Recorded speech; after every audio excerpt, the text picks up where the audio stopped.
niya ikaw ay may lungkot na nararamdaman. Damdamin mo ba'y di maintindihan? At sa tuwing ako ang nasa iyong isipan, may nakita ka ba na ibang kasiyahan?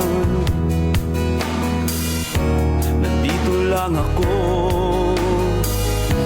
naghihintay sa'yo na mapansin ng